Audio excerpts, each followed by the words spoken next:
Климата останува неисплатлив избор за да се помине студената зима во Штип. Граѓаните велат најдобро е климатизерите да работат континуирано на умерена температура без целосно исклучување. Откако ќе се исклучат просторијата бргу се лади, а повторно загревањето троши многу повеќе електрична енергија. Особено во минусни температури ова значително е зголемува сметката за струја. Затоа постојано работење на климата се покажува како најекономично и најефикасно решение, велат граѓаните. Треба нормално, треба да е мака, треба да цепеш, да е гореш, па шпоре, па чурело, не чурело и така да. После да година треба па да белеш, тоа е. Века поубаво климата? Климата е најубаво, моментално. На струја? Поисплатливо ли? По мене да. Дрвата? Па сега не знам колку е кубика, ама ете сечење, редење, ете цепење, ете овој мислам. 4 ли било? Па еве рачуне што е. Значи ете скоро 100 евра ете еден кубик. Ако се грееш на дрва ете значи стави 2 кубика ете овој у месецот ете, а струјата до сега сметките не ми е поголема од 60 евра. Опчето ете и тоа, наместиш 22 степени и не дирај, не гаси. Проверено, значи ете кога се запали климата на грејање, не треба да се гаси. Затоа што сабајле кога ја запалиш, ако се спушти многу температурата, оно работи со максимална снага.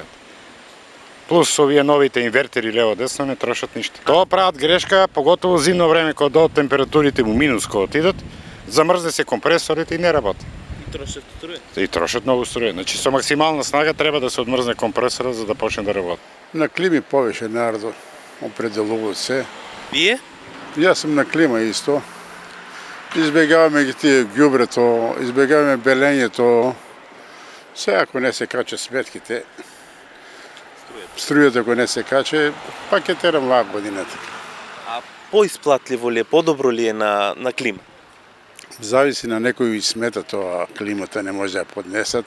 За исплатливо да, поисплатливо, скоро дрвата се толку, иста потрошна, само останува повише ѓубре и чадењето едно друго врски. Тоа. Иако многумина се потпираат на огревот на дрва како традиционален начин за загревање, сепак граѓаните признаваат дека ова решение носи и свој предизвици. Поради потребата за постојаното додавање на дрва и големата прашина, дел граѓани размислуваат за помодерни и поудобни опции. Дрва сам ја, ама не се може уклучила. Не е наместено шпорото и така. На дрва. Поисплатливо ли? Молам? Поисплатливо ли? То не знам. На што се на дрва? Поисплатливо ли? Па мислам дека е поисплатливо, затоа што струјата е многу скапа. Некој избират и клима?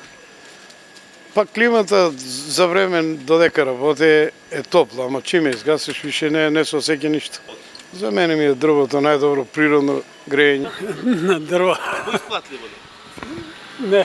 Во согласно со ситуацијата, во моментот огревните дрва за кубик се движат од 4100 денари до 4300 денари. Кога би се зела во предвид целата работа, а подоцна и чистењето, многумина се откажуваат од оваа традиционална практика.